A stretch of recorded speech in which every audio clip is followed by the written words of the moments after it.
So this is how a Tatanga fight looks, right?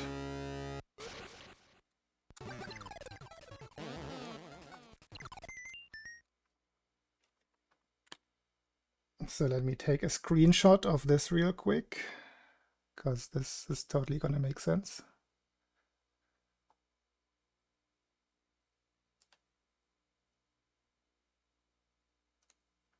Just want to be able to draw on it. Copy. Now get my drawing program. Oh wait, does it even have? Can I paste in this? I can. Very good.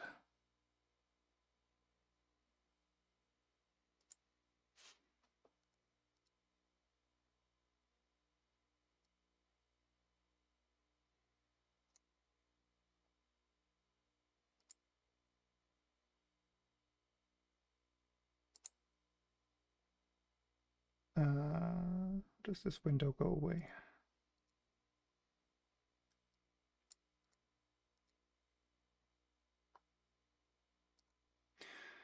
One second. I got this. I'm a professional streamer.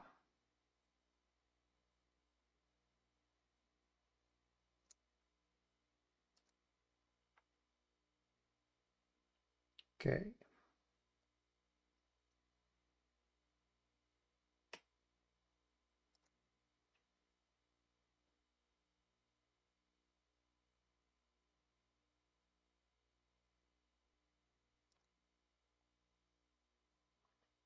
Very professional. There. Hey, Lef.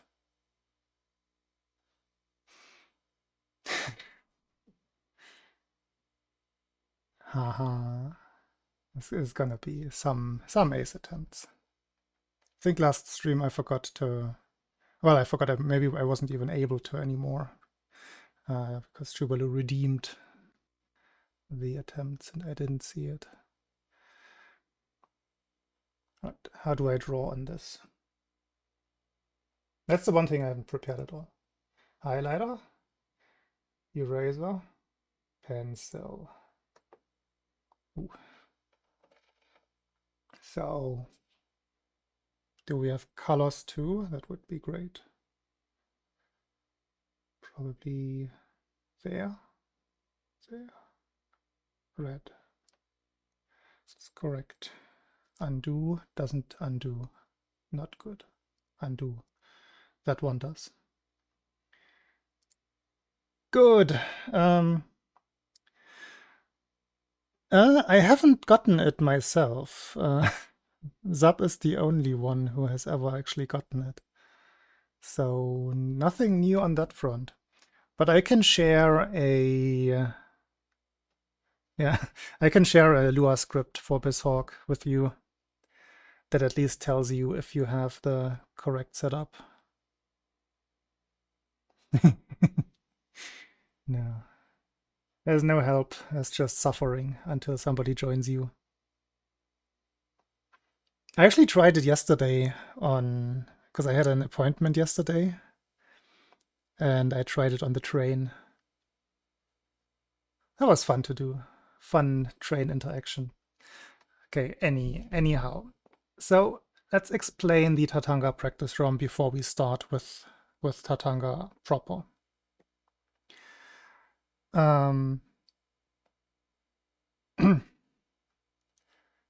So what do we have here? All of the numbers. Number on top here. This one. Aptly indicated with a right arrow is the frame counting backwards that you press right on. Pretty self-explanatory. We usually hold A from the very start. I think the moment you get control of Mario is frame number 96.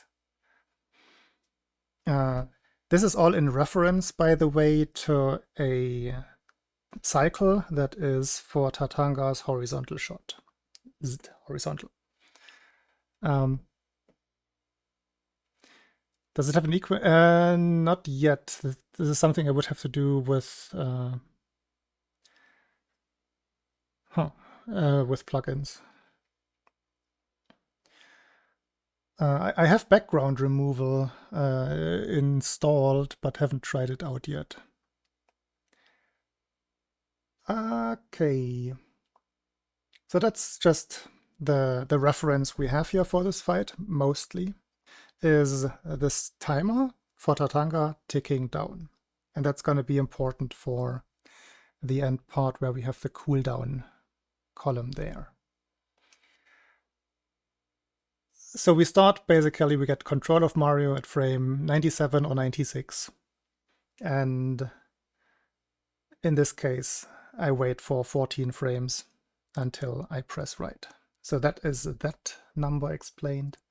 Then we have the B10. It's the same counter, so we travel up diagonally towards Tatanga for 72 frames. And then I start shooting. That is my first B press, the B10. Only the first one is signified. If you shoot on your way up, then that number will be like B60 or something and won't make sense, won't help you. It will make sense, but it won't help you. So those are our two start numbers. This kind of locks us into a certain trajectory towards Tatanga, which determines at which point we can start shooting him. Because the important part is, as soon as this timer reaches 0, Tatanga will shoot his horizontal shot, and that will hit us because we're on that exact trajectory. So, premise 1, we have to shoot Tatanga before that happens. Shooting Tatanga freezes him for a certain amount of time, and this time is fixed and is also dependent on this very cycle for his horizontal shot. This shot is shot at frame 10 to go until shot. It travels for 4 frames until it hits Tatanga. And this is where it gets a little bit confusing with the statistics, because the beginning column and the end column count upwards from the fight beginning. So these are a little bit confusing because the goal of these is to eventually tell you how long the fight took. That's the premise of these, but it can be a little bit confusing if you have these two numbers, the right and B presses as well. So these ones we shouldn't really look at right now. We can later. They're the least important ones. Let's focus on the cooldown column on the very right. So this shot, I already gave it away. It traveled for 4 frames, B10, cooldown 6. So it connected with Tatanga when the timer was 6 away from him shooting the horizontal shot. And that is exactly what that means. Now, Tatanga can never reach another shot cycle for the fight to have any good outcome for us. So what we have to do is we have to keep shooting Tatanga. And not just now, I shot the first one, now we wait and now we realize we have to start meshing now. This is usually mesh from the very start. And with the angle that we have set up with the 82 right and B10 in this example, that's what we have to deal with. Tatanga stays stunned for the amount of time that he had left until the shot would have come out. So if we start shooting Tatanga very early, for example, if we shoot on B16 or something, B16 is probably not even going to reach him, but B14, the shot will probably still travel about 4 frames, maybe 5 in that case. And Tatanga will be stunned for +4 for 10 or 11 frames. Which means for those 10 frames that would be in the cooldown column, we would not be able to shoot him. And Mario keeps traveling right, so we're also like getting out of position to even do that. since the frame window is very small, we also don't really have a realistic option to like stop in place and turn around and then continue our meshing. By that time, the turning around, that like at that point, the 10 frames have elapsed and Tatanga has probably hit us at that point. So the angle has to be right. The meshing has to be properly timed to start with, so Tatanga doesn't have too many cooldown frames. 6 here is already a little bit much for my, for my personal taste. It can work. It depends very much on your meshing speed. But what it means is that your next shot has to be inside of Tatanga's hitbox at the time he comes out of those 6 cooldown frames. In practice, that means it probably should come out at least, or at most, like 6 frames after your first shot, right? Or maybe 8. 8 also works here. It's just, it has to overlap with his. My OBS keeps losing focus and I'm losing chat. Okay, let's hope that fixes itself. But yeah, that's the gist of it. You have those 6 frames where you cannot shoot Tatanga, but within those 6 frames you have to get another shot inside of his hitbox. You can't be too fast, or the cooldown window can't be too big, because otherwise when you shoot too quickly and the shot just travels entirely through Tatanga while he's still in his cooldown, the shot will not connect, and while it is on screen, you can only mash for one other shot coming out. So that's halving your shot frequency. However, if you keep mashing fast enough and keep shots inside of Tatanga, then he will basically come out of his stun after 1 frame. So in reality, within those 6 frames, you don't just have to start the first shot, you also have to already start the other shots, so that they then all land inside of his hitbox, which can be tricky to do. You have to be fast. You can't be too fast at the very start, because then one shot travels through, reduces your meshing frequency. And that's basically the general gist.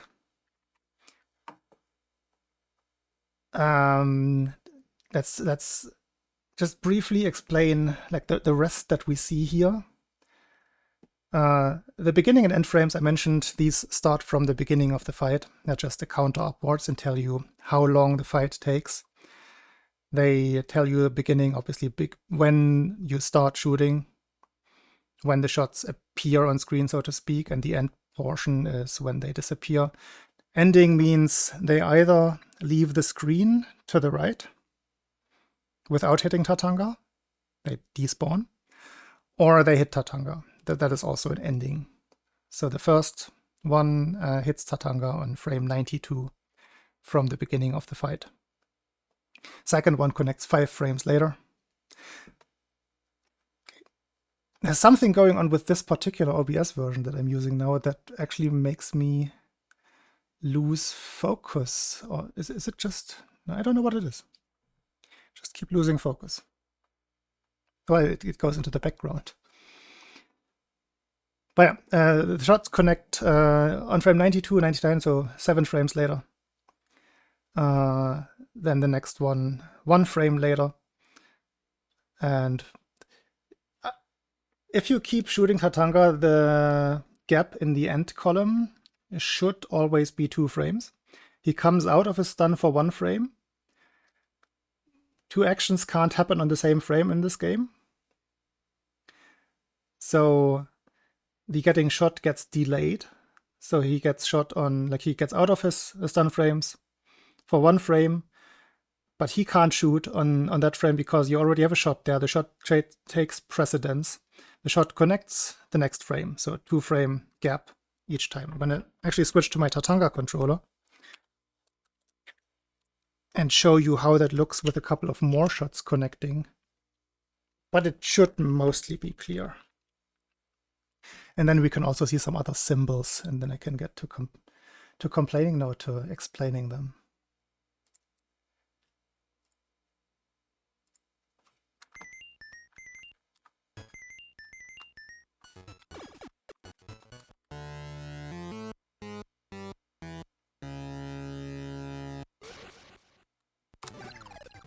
No?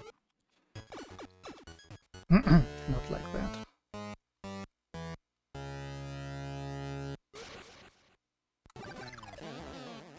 Yeah, let's get a better one. I need at least one more shot so we can see that the gap stays 2.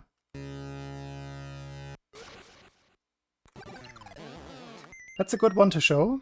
So here I shot too early. B12, very early, means that the shot traveled for 4 frames again. That's just the distance that I get, the way I go up, 83-ish. So he had 8 cooldown frames, but my next shot came out 4 frames after the first one. That's the line number 2. And that meant that the second shot traveled entirely through Tatanga without ever connecting. As you can also see by the end column, it despawned at frame 106, whereas shot number 3 despawned at frame 99, 7 frames earlier, because that one hit Tatanga. But the second one traveled entirely through Tatanga and prevented us from mashing more, because only 2 shots can be on screen at the same time. So the X in the column marks shot traveling through Tatanga. Yeah, this one has 5. You can see this one looks a little bit funky, because one shot, as I told you, like shots or things cannot happen on the same frame in the game. So the 4th shot actually connected before the 3rd shot. Why and how it determines the order is beyond me. Just know that as long as the shots are within the hitbox, they will add up. So that's what you can see here. So the connections are on 99, 101, 103, 105. And then Tatanga dies on 196. The S instead of the H is the stomp on the head. So 5 shots here, indicated by the H for hit, the S for stomp, the skull for Mario taking damage. If I had kept mashing, and if you have the modern version of the ROM, like if I mash after the frame 108 with the skull, then you would see some B values there as well. But again, they are not very meaningful. I am mashing on 2. I will get to like mashing strats at the end. Just gonna see if I can quickly get the best outcome.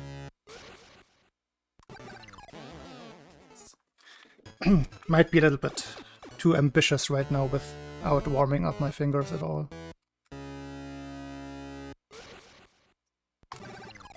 That one was close. Let's give it 2 or 3 attempts. No real grinding intended here. It's 5 again.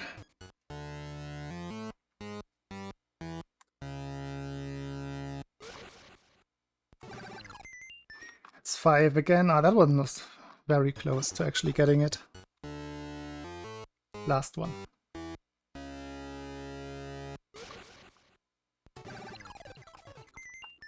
Can't get more than 5 right now. But yeah, that's kind of the gist of it. You see the numbers in the delay column, that's what del stands for, is the distance, the temporal distance in time, like the gap between my shots. So shot number 1 obviously doesn't have a gap, because it's the first one. The next one is 4 frames later, 4 frames later, 2 frames later, 4 frames later. That's also what you see in the second column as a second line from the top. That's the cooldown portion. Not the frequency you can see in the bottom right corner, which is just the calculation between your first shot and your last shot, and hertz. if you're not physically inclined, simply means something per second. So my mashing speed on average between those 5 shots that happened was 12.3 per second. I think that's every column and everything on screen explained. We haven't mentioned the top middle, but that's obviously how many shots did I fire. Is there anything unclear so far with the explanation? Any clarification needed? Anything that you want to add, maybe? Something that I said wrong or forgot?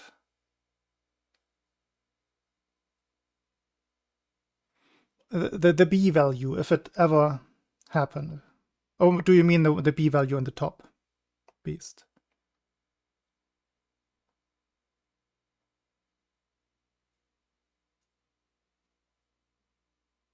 Yeah, that is the, like from the very beginning, this Tatanga timer that ticks down and essentially at some point reaches 0.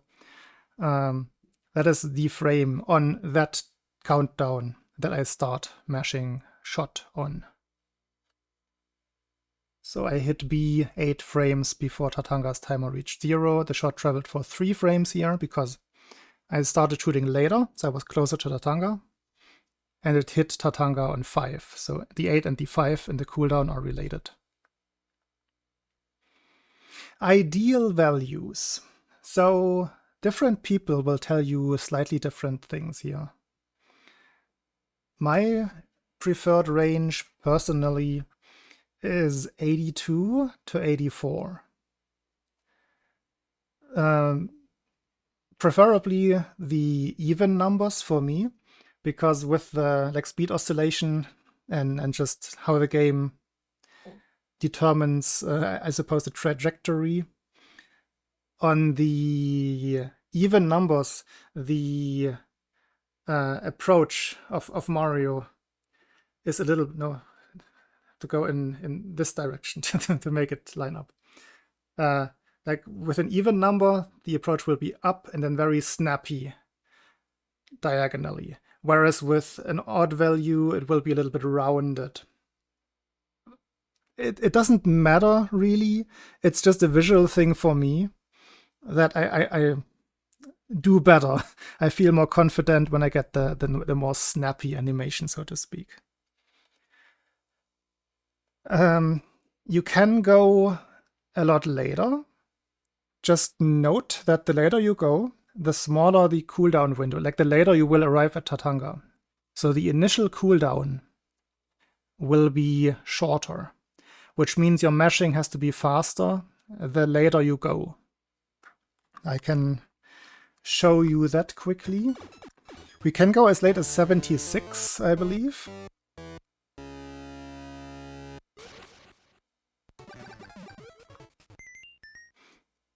So you see, I didn't mash very fast. In fact, I mashed very slowly on the second shot, which is why I immediately froze. Which is a thing I have to mention as well, of course.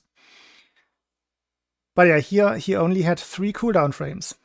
Because we go right later, obviously we arrive later, the timer will be lower. Less cooldown frames, you have to mash faster. That's the gist of how these numbers are in connection with each other. And here is what happens if you don't have another shot inside of his hitbox when he comes out of his cooldown. Because he was in cooldown for 3 frames. My second shot was 8 frames later, line 2 of the actual fight, which means the 3 frames elapsed before I shot him again. And then that timer that reaches 0 wraps around to 255. Technically, that 200, it's an 8-bit value, right? 2 to the power of 8 is 256. 8 bits, Game Boy game, 8 bits, everything runs kind of on 8 bits. And that also means that then, if the next shot connects, after he had already turned around the values, he stays frozen for those 254 frames here, which is the outcome that you really like. You see, he's still frozen. Now he comes back. So that is a very long time that you want to avoid at all costs. Anything else here? Oh, one symbol that we hadn't mentioned before is the like fireball symbol, the slightly like pale grayed out one, if you will. That just means 2 shots had already been on screen, and I tried to shoot another time, nothing could come out. So that's just a dry shot, so to speak.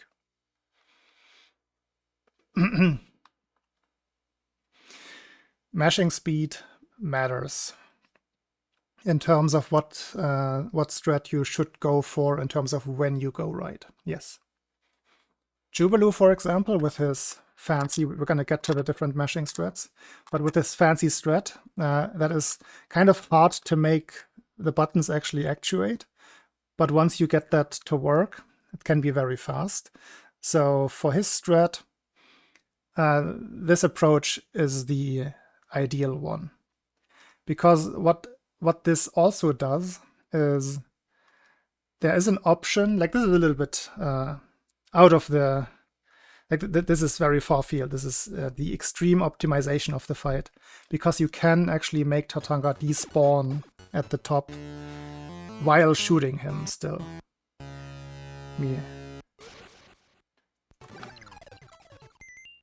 So I knew I wouldn't get it, but if the cooldown is 2 or 1, you can see how Tatanga is oscillating up and down all the time.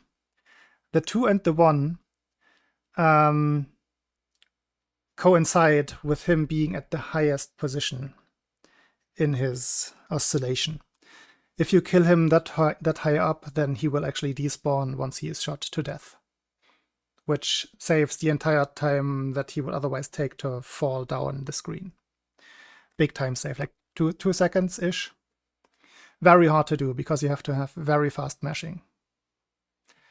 So that one is like one of the edge cases that you could go for if you have the mashing technique for it, but probably not right away. Yeah, this is out of the scope. There are alternative strats for timing. Like you can split up the shots, for example. You can go right very early, get the first shot in somewhat early, but then you have to wait, because you have to wait until he gets out of his iframes, right? Don't know if I can do this on purpose right now.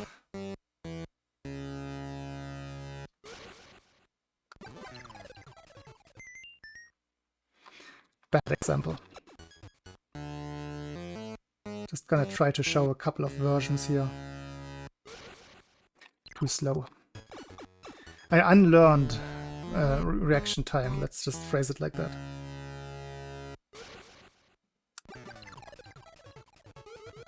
Yeah, no, this one is hard to do for me now. I used to be able to.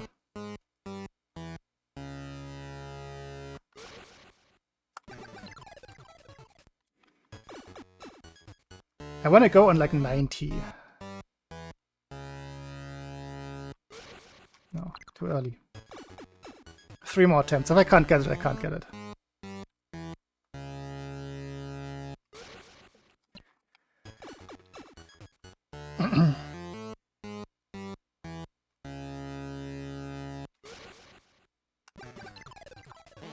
So that one worked at the beginning. This is a good example. I'm glad I got this. So here I went on 93 very, very early. First shot on B18. Like ridiculously high number, if you remember what I said earlier. His cooldown was 15 frames. So I had to delay my second shot for it to even count and then start mashing, so to speak. So that's what you see here. I just wasn't mashing fast enough here. But this would also work, this kind of general approach.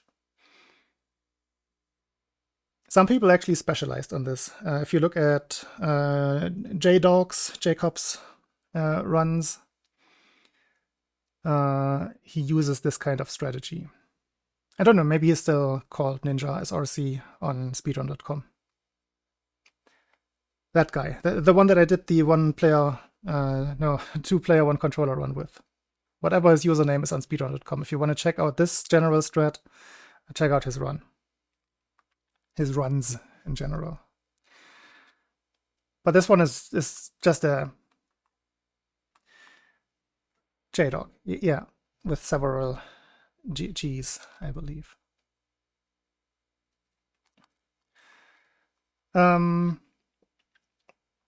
It's good to have options to know what works and why it works, because that also helps you understand the general gist of it.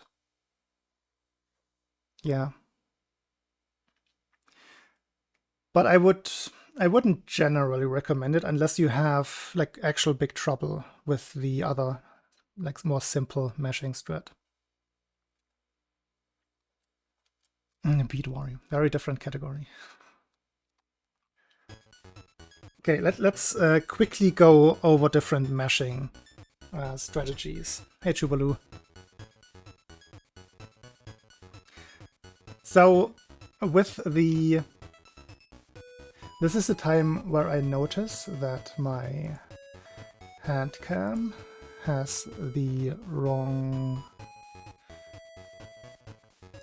gain value. Okay, better. More natural colors. So, I'm playing on a Super Famicom or Super Nintendo. It doesn't matter. If you're playing on a system that runs the Super Game Boy 2, ideally, you have the option of switching between input type A and B. Input type A gives you 2 jump buttons and 1 run button, or 1 shoot button in that case. Input type B gives you 2 run buttons, 2 shoot buttons, 1 jump button. Having 2 buttons can be advantageous, obviously. This is my preferred strat, which is why I start with this.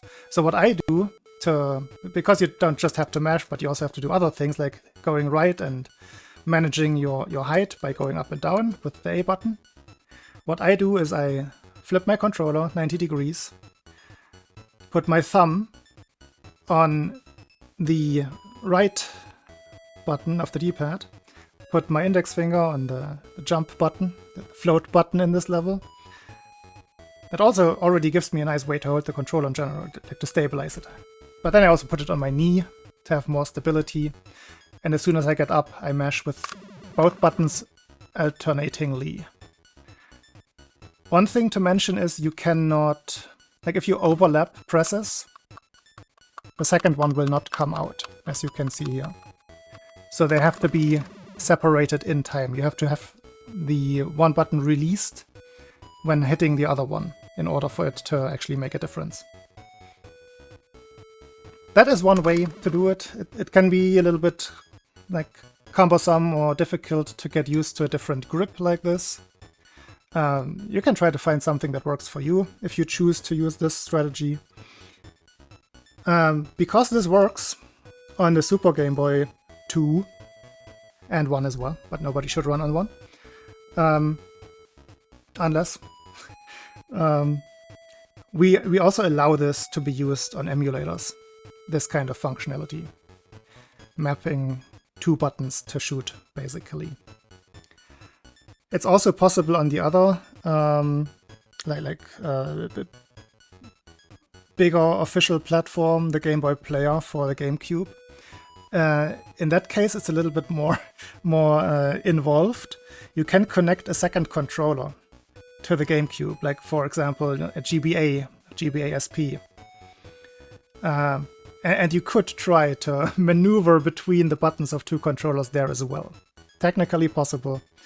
So I don't see a reason why we shouldn't allow it for emulators. That's this strat explained.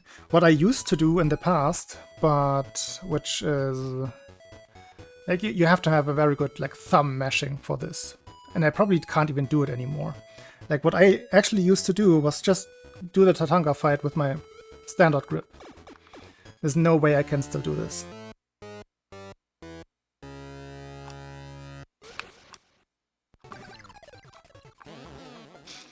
Yeah, no. Like the coordination is kind of out of the window. But you can get a decent mashing speed with one finger. Like I get 5s here. That's okay, I would say. You can get a 1 cycle with 6s even. It's a bit hard to maneuver or to use the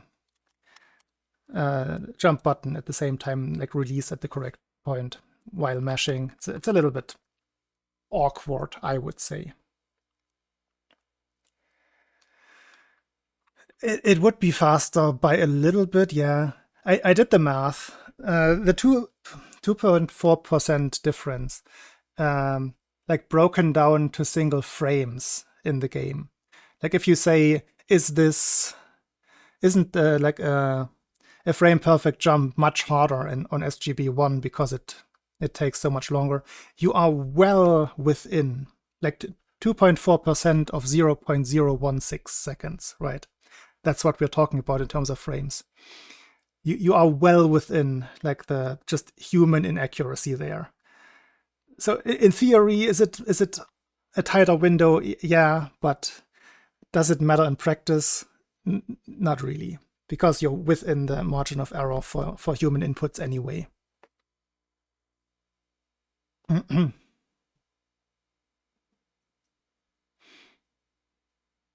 I'm gonna come to the different meshing strats. Yeah. I mean, we're already in the segment. So IRK, what IRK does, I don't remember how the input is. But basically, you can block the shots on purpose. This controller isn't ideal for it because it has concave buttons. But you can already start, like, for example, if you do like a scratching mashing technique like this, right? Can also be very fast. And you can space out your fingers and hit the button several times per go through. There are different ways that you can experiment with. But you still want to time when you start hitting Tatanga, right? So you can actually hold one button down that shoots out one shot at the very beginning of the fight, so that it will mess up your statistics. But you can already start mashing while going up to Tatanga, and then time the release when you want to start. I haven't practiced this at all.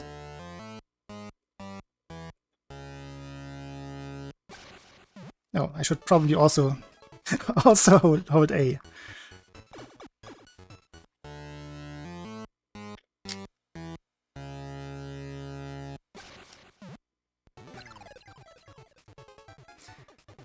I find the timing very hard, but that's just what happens without practice.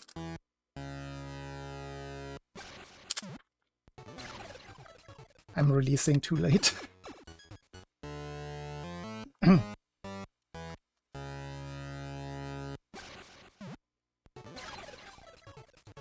Maybe this controller just doesn't work with scratching, actually. Or not as well. Let me quickly try the other controller.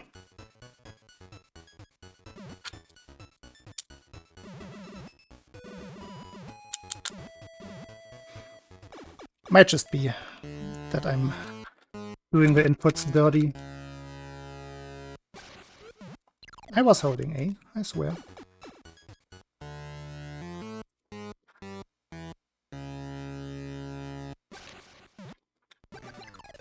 Like that, like terrible outcome, but that's in theory how it works, right?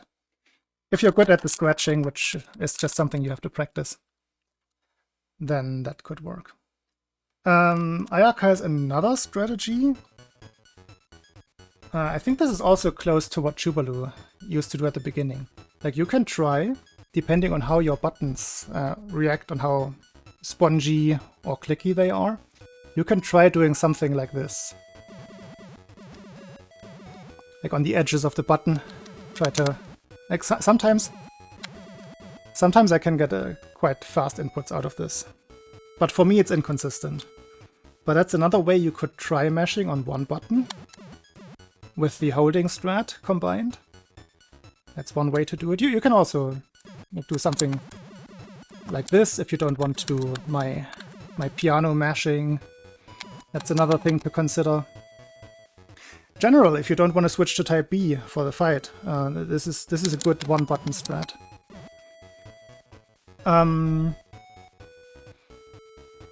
This is one that I can't really like demonstrate because I lack the tactility, the coordination of my fingers. But J-Dog, whom we already mentioned, his background comes from Clone Hero, so he's used to doing like some fancy inputs to get the Clone Hero combos. So you could do something with different fingers on the B and Y buttons as well. That's another option. What other mashing strats do we have? Do we have any more? Oh well, we have Tuvalu's, of course. Tuvalu's mashing strat is probably the most elegant, because it requires only coordination, no speed. So if you say, I'm too old, no, my fingers hurt, I can't do it this fast, this might be worth considering. So what Tuvalu does is, I think he also turns the controller 90 degrees, and then he very coordinatedly like rolls with the back of his fingers, or fingernails, with his fingernails, hand turned around, palm up, rolls over the buttons. And if you space out your fingers exactly the right way and have the right speed to go over, you will like perfectly get two inputs from one finger on the two buttons, and then the next two, like it kind of weaves into each other, and you get a very clean sequence of button inputs. Teeth mashing is a thing. This one Mega Man runner, I always forget his name. He does it, sure. I don't know how to coordinate that. Maybe I have the wrong teeth for that. Maybe you need like slightly bulgy teeth. My teeth are too flat, I suppose. Like I wouldn't get any button actuation out of it, I believe, but I also don't know how to exactly do it. Tuvalu's hurt. I mean, I couldn't do it at some point because I had hurt my wrist. So if it's something like that, yeah, I understand. Like if you come in with a precondition, it can be difficult. But no, the actual strat is really just this.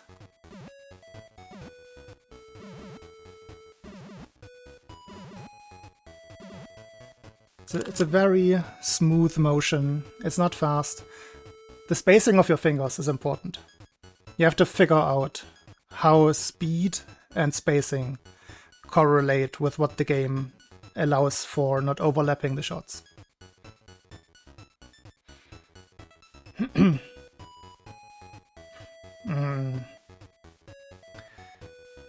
But I think that's all the mashing techniques that I personally know. We went over just single finger mashing. Like you can get fast with this. Maybe I can get fours, like occasional fours out of this strat. But actually, probably gonna be more sixes and fives.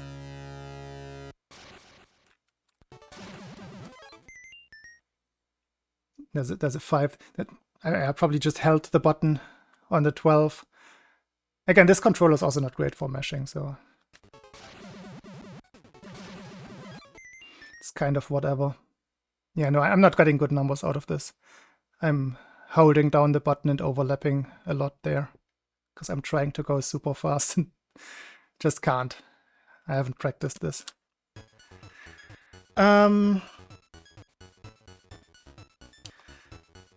Are there any open questions that I might have missed earlier? Maybe something got cleared up in the meantime. Because I'm wrapping up this part now. Anything that is unclear, anything that needs a better explanation, maybe.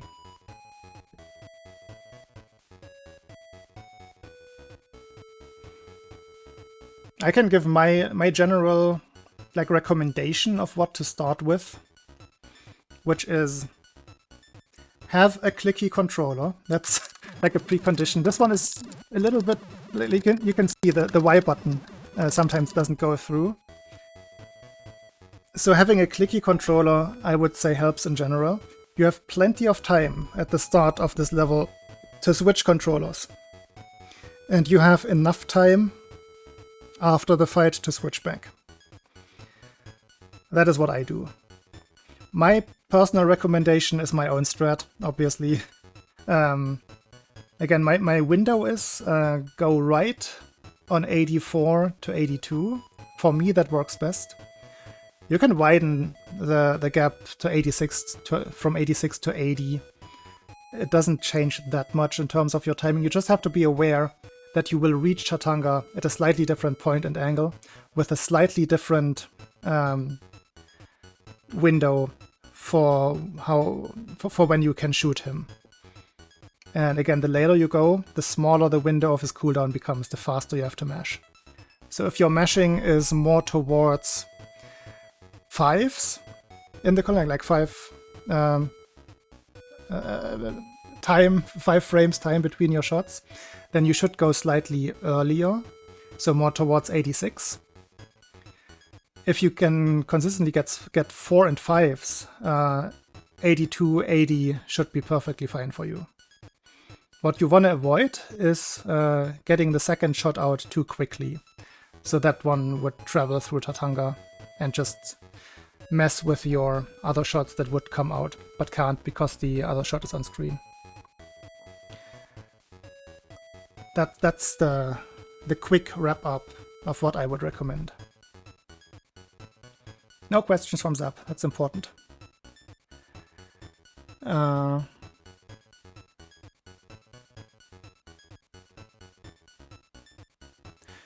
Yeah, the what used to be called the Super Eagle, I think that requires going right on like 90-ish.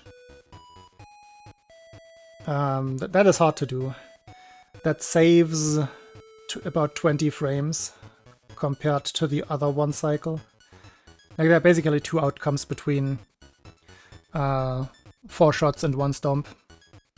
And that depends on how high Tatanga is, so you can get the stomp in earlier. Basically you get the stomp, or you release before you even have all shots connected. That one's hard to do.